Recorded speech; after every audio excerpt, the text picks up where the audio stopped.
Welcome back to the Breadwinner Podcast. I'm your host, Caroline, and I am sharing yet another really fun conversation about all things sourdough microbakery.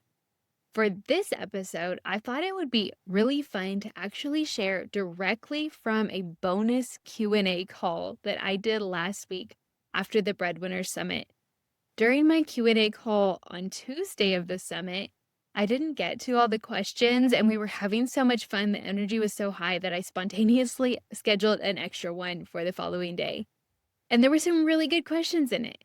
So I am sharing a few of them right here. I'm just going to play the same exact recording from that Q&A call last week after the summit. And I'm excited for you to get to hear some of the answers to the great questions that were asked and let you learn right alongside the summit participants. If you missed out on the summit, do not worry. There is a link down in the show notes where you can get all of the recordings both in video and audio format. If you had an all access pass ticket to this summit, you have all of these recordings forever. But if you didn't grab that ticket, you can get the replay bundle from the link down below. You will hear this conversation in its entirety, along with 4 other Q&A calls and 16 other really powerful conversations that we had with other microbakery owners and experts during the Breadwinner Summit. And with that intro, I am just going to go ahead and roll right into this Q&A conversation. I'm so excited to hear what you think and what you learned. I would love to keep answering questions if y'all have more. I know yesterday there were so many questions in the chat, and I didn't get to nearly all of them. So if you have questions, my kind of zone of genius, the area that I love to just get nerdy, is processes and strategy, and not so much the how-to of baking, because there are so many people who thrive in that area, but more the business side, growing a business that just brings you joy and that you love. So we have a great group, and I am so excited to chat. So if you have questions that you want to add in here, go ahead and type them in. I'm just reading over. Kristen, sad summit is over. I know. I feel like we could have done one more day. Maybe next year will be a 3-day event. It's a lot to take in. It was a lot to cram in, a lot of energy. But the good news is that we have the Breadwinner Network is the next step. And so we can continue chatting and having a networking space. So in here in the summit community, it's going to look a little different after tomorrow afternoon. But if you have an all access pass, you'll get the first a month of access to the network for free. And it will be a lot like this, a lot of energy and uplifting. So exciting. Okay, I see some questions coming in, so I will work my way down them. Nancy, question about keeping books. When do you suggest hiring a bookkeeper? Good question. I only hired a bookkeeper this year in January, primarily because I now have a couple streams of income with the podcast and the bakery. And also, as I moved toward opening a brick and mortar, it felt like I really needed to have an expert in my corner too. Up until then, I've been DIYing it. Full transparency, not my strong point. I did fine, but more often than not, when tax time came, I would be spending a solid day or two just organizing everything and not keeping on top of it throughout the year. So my first suggestion would be, number one, make sure that you have your business and your personal accounts separate. So if you haven't already, and Megan has talked about this in her podcast episodes and in her keynote, make sure those are separate. And if and when you've done that, open up a QuickBooks account, or there's other platforms that a lot of people love too. Xero is one, Xero. I use QuickBooks. Every bookkeeper knows how to use QuickBooks. A lot of them prefer it. It's fairly intuitive. I think maybe we'll have to see if Megan, Purple Elephant Group, can come on and just maybe even do a screen recording walkthrough of QuickBooks for us. She was sharing her screen with me last week, walking me through something. I was like, you make it look so easy. I don't know my way around here very well. But set up QuickBooks so that it pulls in all of your bank account transactions, and then you categorize them. Inventory, your incoming, your sales, so you can see the reports. If you're small, you can probably DIY it. Maybe watch some YouTube videos. Like I said, we'll get Megan in here to share her genius. But once you get into multiple streams of income, or if you just feel like it is something that is just 100% overwhelming and adding so much more stress to you than it's worth, then it might be worth hiring it out. There's a lot of, even if you like a spreadsheet, you could go to Purple Elephant Group. Megan, who is on the podcast a couple times and has shared a summit session on Monday, a free profit margins calculator. And she shared the link, I think it was in the comments of the session discussion in the event space. They have a spreadsheet that's really helpful, just a Google Sheets. You could purchase one on Etsy, small business expense tracker. There's a lot of options if you want to just manually do it. That's a lot of information. I hope that gave a little bit of clarity. I'm going to move on to the next one, but I would point you to Megan's spreadsheet and episodes too. Marion, how do you get the word out that you're a new microbakery in your neighborhood? I started posting in our neighborhood Facebook group and then ordered some door hangers to put up in streets where we don't get orders yet. Curious if there's other marketing strategies we could do. So there's a lot of things that people have tried. I've seen Facebook groups to be really one of the most powerful ways to get involved locally. Nextdoor is another one that a lot of people have had a lot of success with. That's an app. I haven't really used it, but I am curious, definitely when I am ready to begin marketing on a bigger level, put more effort into my local marketing, I will be exploring Nextdoor and sharing everything that I learned along that. But Nextdoor is hyper local, so there's a lot of power in that because you're just talking to the people right in your area, which is the beauty also of those neighborhood Facebook groups. So in your neighborhood group, I would say post, but my favorite way to use a Facebook group post is to post not from your business Facebook page, but from your personal, and then tag your business page on the first line. Hey friends, I'm Marion, I own this bakery, tagged, so they can click over and follow you there. And then rather than being like, I have fresh bread this week, here's how you buy it, start with a conversation. Start with, I absolutely love baking sourdough bread for my family. I have a few extra loaves this week. What do you suggest I do with them? Just invite conversation.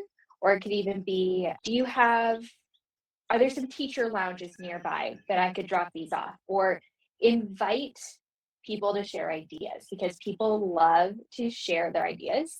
And 100% of the time, every time I've shared this strategy with someone, you'll get the ideas, but you'll also get people saying, I want to buy some. How do I buy some? So in this particular post, your conversation post, you're not saying this is how I buy, you're just inviting conversation, but inevitably people will say, how do I buy? That's when you say, here's the link to my Simply Bread app or my Hot Plate. And here's how you can get notified when I open my orders each week. Or if you're popping up on your porch, here's how you can find out about follow me on Facebook so you can find out when I'll be popping up. That's my favorite strategy, just a conversational Facebook post. You can try it on Nextdoor too. I love the door hangers. That's really fun. Drop it off, maybe tie up a cute little loaf of bread or cookie in cellophane and attach it or something. Those would be my favorite ways to start in terms of marketing strategies. And then if there's a very local place near you where you could pop up and just even on a recurring basis, like a little cafe where you pop up for an hour or two on a Saturday morning and people can start to get used to finding you there, that could be another great way to get connected in your area and make sure you have a way to get them on your list. But that would be where I would get started. What do you think are the key things to keep in mind when going from small batch to large batch baking and prepping sourdough? This is a great question. And then we could just talk for an hour on that alone. I did an episode maybe 3 months ago, and it's called something like 7 Things I've Learned About Baking in Bulk or something like that. That would be a good one to listen to. It's on the podcast platforms and on YouTube as well. The key things to keep in mind, I would say, Tom explained in his session that while a large batch of dough doesn't really its own heat, it takes a lot longer to reach equilibrium with your ambient air temperature. So if your room is 65 degrees and your dough is 80, you're using warmer water, you mix it up and generate some heat with the mixer or whatever it is. It's going to take a lot longer for that dough to go down to ambient temperature at 80 than it would just a small bowl of dough. because that large batch is self-insulating. And so for that reason, a large batch of dough proofs faster than a small batch. That's one big thing to consider. The other thing to consider is because you have to shape more at a time, you have to think about your schedule in terms of your bench rest and your getting it all shaped in the fridge. And so I like to start with the bench rest a little bit early. I love a long bench rest. I even push it to 40 minutes to an hour sometimes. It just relaxes the gluten really beautifully and makes the dough just gorgeous to shape. So sometimes I will bench rest fairly early and get it shaped and in the Banneton and then let it finish its rise on the counter and use the touch test to judge when it's ready to be fridged. That just allows some flexibility in my schedule, especially like on typically I'll be mixing dough on a Wednesday like this and get it shaped somewhere around pre-shaped around like 2 and then or 1:30 or 2. I'll let it bench rest, shape it all, put it in Bannetons, and then go get my kids, and then I'll pop it in the fridge after I get my kids home. So that way I'm not scrambling to it would generally normally be in the window where it's ready right at pickup time. And so I'd be overproofing while I'm getting them and then coming back and trying to shape it. So that gives a little flexibility. And then just stick it in the fridge. So another key thing to keep in mind is when you're putting it in the fridge, if you're putting in a lot of dough all at once, it's going to take longer for that fridge temp to drop. So I like to stagger it whenever possible. So I mix my dough in batches a lot of times, and then I'll load it in batches rather than loading the fridge with the Bannetons stacked right away. I'll put them on their individual shelves so the air can flow more effectively and cool them. And then once they're pretty well cooled, then I can stack the Bannetons. And that helps it cool. I use a convertible fridge freezer. So I flip it over to freezer mode for an hour or so when I load, just to help drop the temperature really well. And then I put a reminder on my phone to switch it back to fridge so I don't freeze all the dough. Those are the first ones that come to mind. I would say, like I said, go watch or listen to the episode where I talk about the things that I've learned about baking in bulk. That might also answer some questions. Bed, let's see, struggling with scaling up quite quickly, struggling with time and energy, big time. Feel that. The volume you're okay with, but you have too many options. Definitely need to scale back on the different selections. But every option is someone's favorite. This is a really good question because I think it's really relatable. A lot of people probably can relate to not wanting to cut anything off because it's inevitably someone's favorite. I would say rotate. That's my favorite way to include everyone's favorite, but not every single week. So my menu looks like a few staples and then a couple of rotating flavors. And this can be adjusted however it fits you. But for example, my menu is my regular sourdough, my sandwich bread. Usually I added my seeded sandwich bread too, which is just the sandwich loaf with mixed seeds mixed in, and I just separate that out and mix them in during coil folds. Those are my staples, and then focaccia, plain focaccia, and then one with Italian herbs sprinkled on top. So again, super easy to add that on as an option. Those are always on the menu, and then chocolate chip cookies. And then in addition to that, depending on my capacity and what people are requesting, I usually will add one sweet and one savory inclusion loaf. I just have one inclusion loaf. It's a favorite, but I rotate. So like last week I did jalapeno cheddar and cinnamon raisin. Next week, a lot of people have been asking for Kalamata olives, so I'll do that and probably something sweet. And when I have like really popular seasonal flavor like blueberry lemon, I bring that on in the rotation more often. But that kind of allows people to get excited about what's coming and anticipate it. And I like to plan ahead my menu early before the month and then share the whole menu so they can see what the rotation is going to be and they can plan ahead and they can know that their favorite's coming, but you don't have to offer it every single week. That's my favorite way to answer both of those needs. Not completely cutting someone's favorite, but not having it on the menu all the time. And then also another way to decide what to cut is to look at your pricing and your profit margins and see, is there anything that's just really costing you a lot and it's not worth your time? Is there anything that you dread making? I've shared about this before. I offered a rye when I was first getting started. And in theory, I loved it. I love the rye bread itself, but few people were ordering it. It was usually just a couple, like 2 to 4 people ordering it each week. And so I would mix it by hand in a small batch And I found myself procrastinating and putting it off and dreading it. And I realized that was a red flag. And so I cut it entirely from the menu. So that's another thing. If you're noticing that you just are putting something off or dreading mixing it up, and even if it's a couple people's favorite, that's a good, easy one to probably say no to. And then you can maybe bring it in now and then and hype it up so more people order and it's more worth your time. But that's a good way to eliminate one. Oh, Melody, we just offered that. Answer that next question. How many types of items on my menu? So the staples and then a couple of rotating. And then sometimes I will add in something extra, like an extra add-on. Fairly often I'll add on either one flavor of scones, or I'll add on cinnamon rolls occasionally, maybe once a month, or English muffins. I never do everything all at once. It's always just one thing at a time. But depending on my capacity, I will add on something extra, because James is absolutely right. Spreading yourself thin is going to be overwhelming. You have to keep more ingredients in stock. You have longer prep time, just so much to consider. Farmers have estimate numbers like 200 or 300, but I don't think we should be preparing 200 loaves. Any guiding number? That's a good question too. So the rule of thumb is usually like 10% of the expected turnout. So if you're expecting like 200 or 300 people to come to a farmer's market event, then 20 to 30 loaves would be a good number. And then you could add on a few extras like cookies or scones. This is also kind of trial and error. And the more you show up at the same event, the more you'll get a feel for what you should bring. I would say start on the low end. And if you sell out, brilliant, wonderful. Use that momentum and excitement to get people on your list so they can find out where to find you, when to order from you. Another thing is showing up at the same market will build your regular clientele. They'll have that consistency and predictability, know where to find you. And the more that they know that, the more they'll show up. And then you can start, like you sold out with those 20 loaves, then next time maybe you bring 25. And then share on your social medias when you sell out. Say, thank you so much for coming out.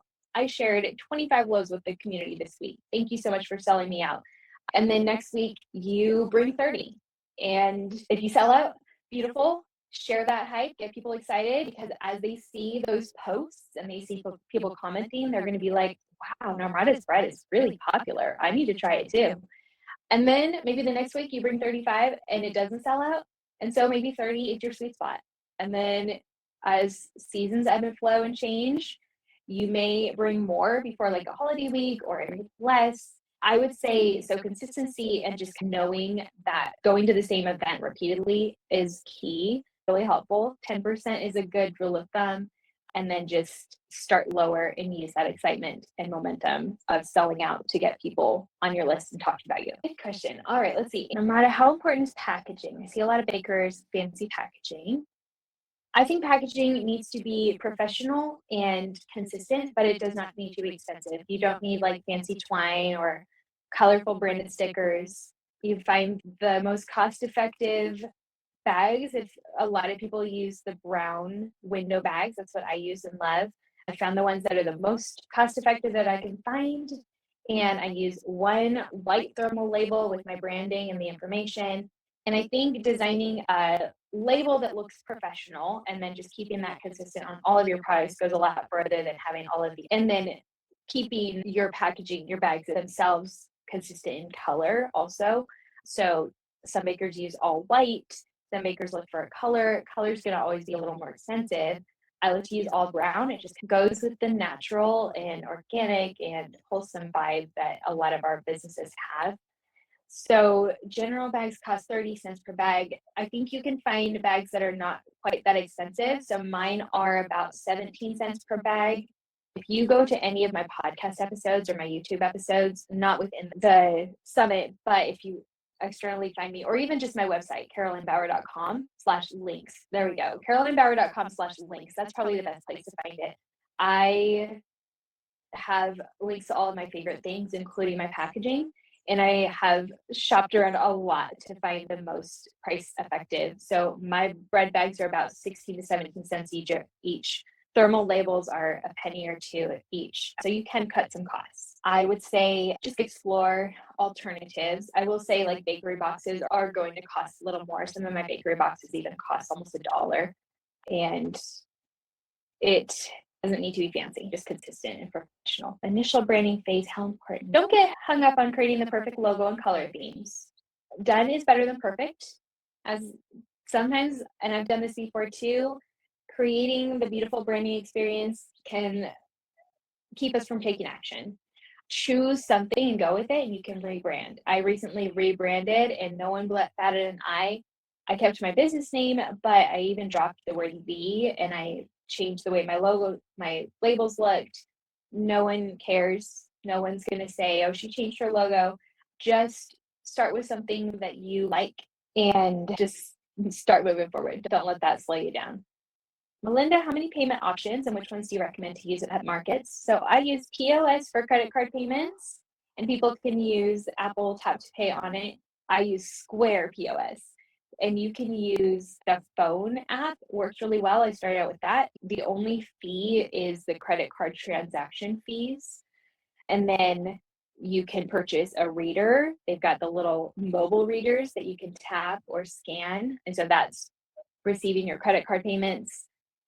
And then cash, I take cash, that's up to you. But those are the two that I accept. Occasionally, someone will ask if I do Venmo, and I can pull that up on my phone and bring up the QR code and accept that, but I don't like publicly offer it. I think less is more. I don't want to organize and manage a ton. So I see some people with like Cash App and PayPal and Venmo and all the QR codes. And that's okay. I think that can get overwhelming. And I think it's easier for customers to just have fewer options. And then if they want to go outside of that and ask you if you accept it and you decide you want to, that's okay.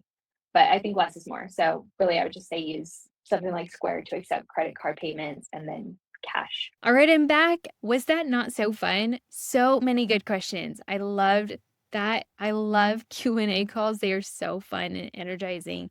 And it was fun to get to bring you into that conversation.